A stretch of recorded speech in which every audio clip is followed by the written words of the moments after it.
السلام علیکم ورحمۃ اللہ وبرکاتہ۔ نحمدہ ونصلی علی رسولہ الکریم، اما بعد۔ قال نبی صلی اللہ علیہ وسلم من سب نبیا فاقتلوہ۔ محترم ناظرین کرام، میرے ایمان والے بھائیوں اور پیاری بہنوں، آپ سب واقف ہیں کہ اس وقت ملک کی سطح پر حالات بہت زیادہ نازک ہو چکے ہیں، فتنوں کا دور ہے، اور اس وقت مسلمانوں کے اوپر بہت زبردست ہمارے ایمان کی آزمائش آ چکی ہے۔ آپ صلی اللہ علیہ وسلم کی شان میں گستاخی کر کے بار بار ہمارے جذبات کو مجروح کیا جا رہا ہے، اور یہ کوشش کی جا رہی ہے کہ ان کو اکسایا جائے، اور ان کی جانب سے پھر جذبات سے مجروح ہو کر اس قسم کی کوئی حماقت بھری حرکت ہو جائے کہ جس سے ان کے خلاف میدان بنانے کا اس وقت نیشنل لیول کی میڈیا کو موقع مل جائے، کیونکہ میڈیا اس وقت کیا کر رہا ہے ہم سب جانتے ہیں۔ بہرحال میں دوسری طرف بات نہیں کرنا چاہتا، کمال کی بات ہے حالات اس وقت ایسے ہیں، مطلب اتنی بے حیائی کا دور ہے کہ مرد مرد کے ساتھ منہ کالا کر رہے ہیں، عورتیں عورتوں کے ساتھ بے حیائی کر رہی ہیں۔ یہ بے حیائی کا عمل کرنے والے نبی کریم صلی اللہ علیہ وسلم کی شان کے اوپر بھونکتے ہیں۔ خود وہ جس نے نبی کریم صلی اللہ علیہ وسلم کی شان میں گستاخی کی، ہمیں کیا پتا کتنوں کے ساتھ منہ کالا کر کے یہاں تک پہنچی، کیونکہ جس مقام پر وہ بیٹھی ہوئی ہے نا، وہاں تک پہنچنے کے لیے کچھ نہ کچھ ان مراحل سے گزرنا ہی پڑتا ہے۔ ہمیں کیا پتا، ہو سکتا ہے کیا ہو، بلکہ کرتے ہیں لوگ، اللہ ہماری حفاظت فرمائے۔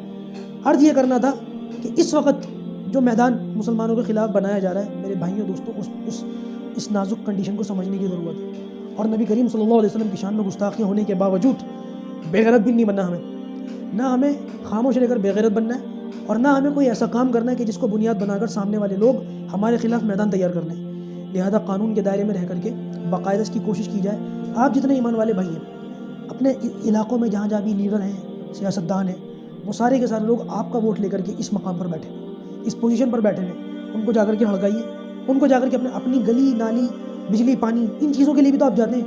نبی کریم صلی اللہ علیہ وسلم کی ناموس کا مسئلہ تو بہت بڑا مسئلہ ہے، ان کو ہڑکائیے اور ان کو اچھی طریقے سے کھڑکائیے کہ اس بات کے اوپر مسلمان قطعی ان چیزوں کو برداشت نہیں کریں گے۔ یہ قانون سخت سے سخت کیا جائے۔ اگر یہ قانون بنا ہوا ہے تو اس کے باوجود اس کی اس پر عمل کیوں نہیں ہو رہا ہے؟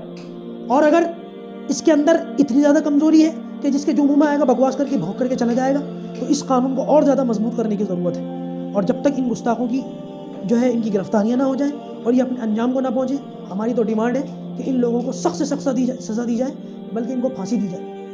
اس سے کم پر ہم لوگ راضی نہیں ہیں۔ رہی یہ بات کہ نبی کریم صلی اللہ علیہ وسلم نے اماں عائشہ صدیقہ رضی اللہ تعالیٰ عنہا سے بہت چھوٹی عمر میں نکاح کیا تھا، تو ہمارے منہ میں گستاخوں کی زبان نہیں ہے۔ جو میں بولنے جا رہا ہوں اس کو ہرگز گستاخی یا خدا نہ خواستہ کسی مذہب کو جو ہے وہ نیچا دکھانا یا کسی کو جو ہے اس طریقے سے کرنا جس طریقے سے یہ لوگ کرتے ہیں، گستاخ لوگ، ہرگز یہ بات نہ سمجھی جائے۔ بلکہ میرے پاس تو ریفرنسز موجود ہیں، دھارمک کتابوں کے اندر باقاعدہ لکھا ہوا ہے کہ یہ جو سیتا میاں تھی، سیتا جی، جب ان کا نکاح رام چندر جی سے ہوا، جب ان کی شادی ہوئی تو ان کی عمر بھی 6 سال تھی، بالکل وہی امی عائشہ صدیقہ رضی اللہ تعالیٰ عنہ والی عمر۔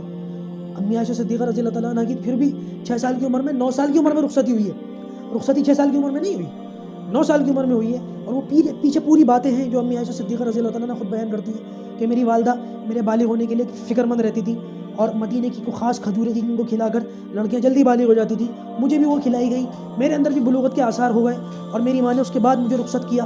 یہ یاد رکھیے گا، الگ الگ علاقوں میں الگ الگ وقتوں میں لڑکوں لڑکیوں کے بلوغت کی جو عمر ہے نا وہ الگ الگ ہوا کرتی ہے۔ بہرحال اس پر ایک الگ بحث ہو سکتی ہے، میں اس بحث میں جانا نہیں چاہتا۔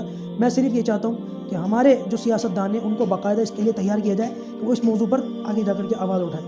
ہم نے ان کو چن کر آگے اس لیے بڑھایا ہے تاکہ آج ہمارے اس معاملات میں فوراً سے آواز اٹھائی جا سکے، اور اگر یہ لوگ آواز نہیں اٹھاتے تو پھر پرامن اور پرسکون طریقے سے اس مسئلے پر احتجاج کریں، خوب اچھے طریقے سے ہمارے جو سمویدھان کو اور ہماری جمہوریت کو سامنے رکھ کر کے کوئی غیر قانونی کام نہ کریں۔